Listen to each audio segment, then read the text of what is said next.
praying mantra for the, I don't know if it was fish or for the frogs. For the elephant. I was in For, Bulgaria. For the next birth we have a human. Yes. So it's kind of secure and giving fearless. So True. now you are animal, and this is fearless is one of the definition for living in the animal. Yeah. It's true. It's right. It's one of the main problems that people, that living beings in the animal realms, they experience much more fear than we do. Obviously, everyone around us being twice as big, well, oftentimes not the elephants, but, and there's also stories, I'm just reminded of Lamas of Rinpoche, when they're about to leave, or something they had to do, and Lamas of Rinpoche saw an ant in his bed. And they were like, there is an ant. So everyone stopped what they were doing. And everyone tried to relieve the ant, because if it's in your bed, it's, you can squash it. So everything was stopped, and you saved the ant. That's beautiful. It's not about, well, this one is less important, let's just forget about the ant. I thought that's a beautiful example of practice. What about the elephants? I was in Bulgaria, I was praying with an elephant. He was traveling all over the Root Institute, making prayers again and again, even more and more and more prayers for the elephant. Beautiful. Yeah, so to not ignore the animals and human beings likewise. Okay, great. So those are really all good examples, inspiring us hopefully to do the same in all situations. But what I think is important, like when we go out, we're sometimes so obsessed about our own trivial kind of problems. And to look around, is there someone who needs help? Just to be kind to someone in the supermarket. I mean, we know ourselves how someone being rude to us can actually mess up our day, right? It can really disturb us. On the other hand, if we're really kind, we show sincere kindness. There's an elderly person, they're looking for something, and you walk up to them, is there anything I can help you with?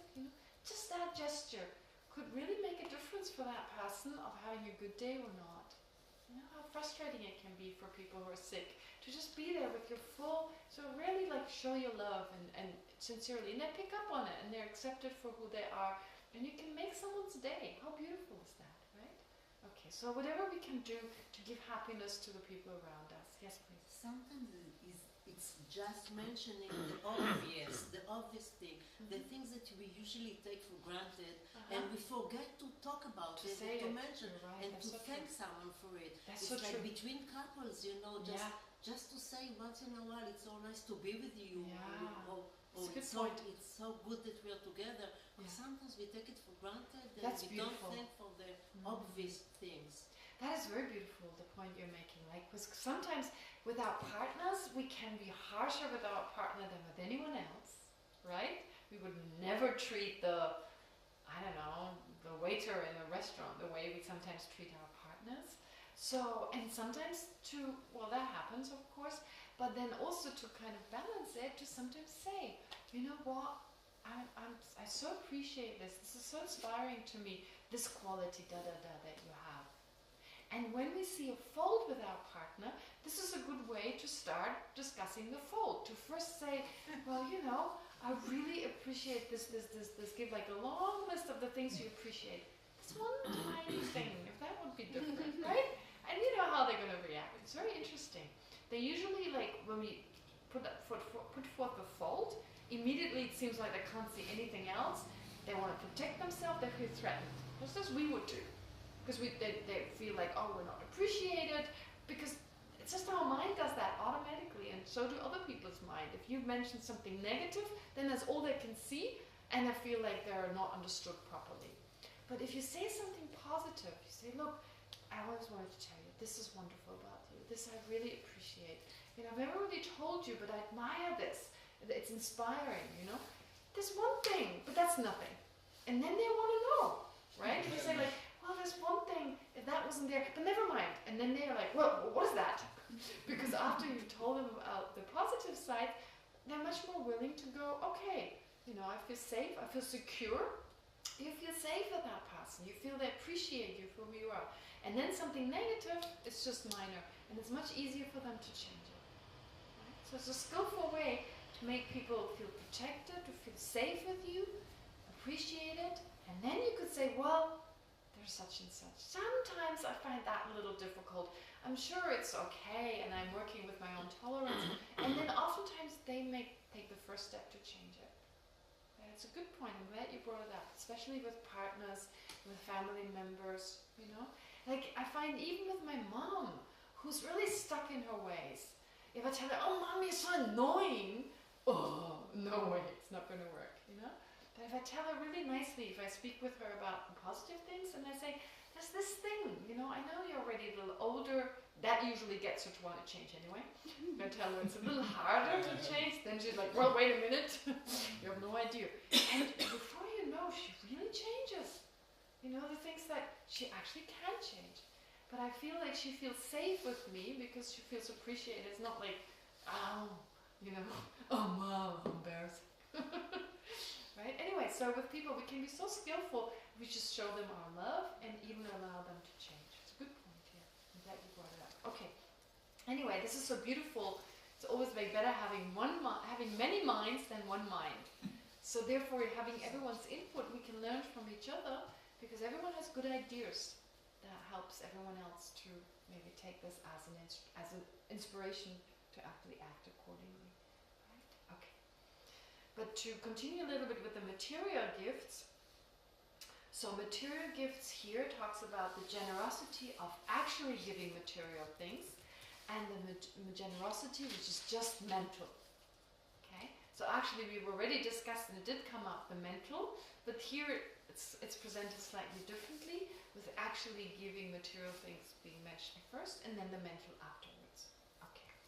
So the generosity of actually giving material things refers to how to give material things, what to do if we are unable to give, and relying on the remedies for the hindrances to generosity. Okay. So you find all those in the Namrim, but just to say how to give material things, what to do if we can't, and relying on the remedies to the hindrances. Now, how to give material things has again subdivisions of the recipients of giving, the motivation for giving, and how to give. Okay? And then lastly, things to give. So how to give material things, that's the first part. The part with regard to the recipient, with regard to the motivation, how to give, and things to give. So we had this discussion yesterday, I know. One more minute. I had this discussion yesterday, so recipients, the motivation, how to give, things to give. So all this is part of it. The motivation is important, etc. And just before we start our lunch break, so recipients of giving, in order to give indiscriminately, we need to take into consideration beings where it's easier and harder. To just become aware where actually the person can be an obstacle. We can't give to this person, we can give to this person. So there's a whole list of people we should be able to give to friends and relatives. Okay? Those who benefit us, who are close to. But likewise to enemies who harm us. And to strangers. So to not differentiate between friend, enemy, and stranger. To have a sense, no matter who it is, they need our help, they need assistance, we give to them equally. Enemies is hard. In particular, a personal enemy. In particular, someone has done something, there's a general sense of an enemy. So, of course, in Israel, it may be the Palestinians. In Germany, well, during the Cold War, it was the Russians. Right? And nowadays, it's also extremist terrorists. So there's a kind of a general enemy picture, but personally, I've not been affected. But maybe, you know, maybe there's a terrorist attack in Germany, for example, and a relative gets killed. Or there's a killer out and they kill someone close to me. There we go. It becomes kind of an enemy. And to give to that person, much harder. To recognize that kind of like, ooh, I can give to those, but not to those. Here it points out those ones. Then it talks about, from a slightly different perspective, those with good qualities such as ethical discipline. That's pretty easy to give. But those with flaws, such as non-ethical discipline. You know, someone who abuses others. Pedophiles. Very difficult. Very difficult, right? Those inferior to me. Those equal to me. Those superior to me. Right? We have these kind of ways of looking at people. You know, we do think of people in terms of their knowledge, in terms of their abilities. It's all relative, of course, but we do judge people by that. Yeah, like, oh, this person is kind of better than me, better educated, and so yeah, maybe respect. Then those are kind of equal. Those are less educated. So we do have that. We don't use the word superior, but it feels that way. Equally give to all of them. To give to the rich and happy, and to give to the miserable and destitute. It's easier to give to the miserable and destitute. Why would you give to a rich person who's happy?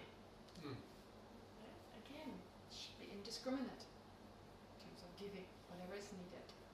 Okay? Alright, so I just wanted to mention those, some food for thought. Since we eat also, we may actually take the time, since we're not talking, not just when I'm not around, but not talking at all times. And now this is Rita's Lobsang's story about not talking when Lobsang is not around, so to make sure to not talk.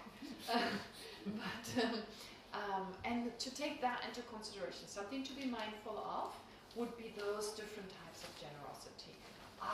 Do we discriminate between those we can give and those we cannot give? I'm not talking about them needing it, not needing it, but a resistance towards giving towards those who are unethical, who are rich, and who are our enemies in particular, or strangers. Okay, so take that into consideration. For the discussion group, seriously, I don't like to give a topic. It should just be anything we just talk through. I mean, anything that comes up, difficulties you could share with others and see their suggestions. Ask them for their opinions of techniques. This is not so much difficult to understand, it's hard to do. Right? Okay. Anyway, so lastly, let's just take a moment to dedicate. Without reciting the dedication, because our thoughts are often not on the dedication. So we just recite it and we're more. So let's just mentally dedicate. Take a moment.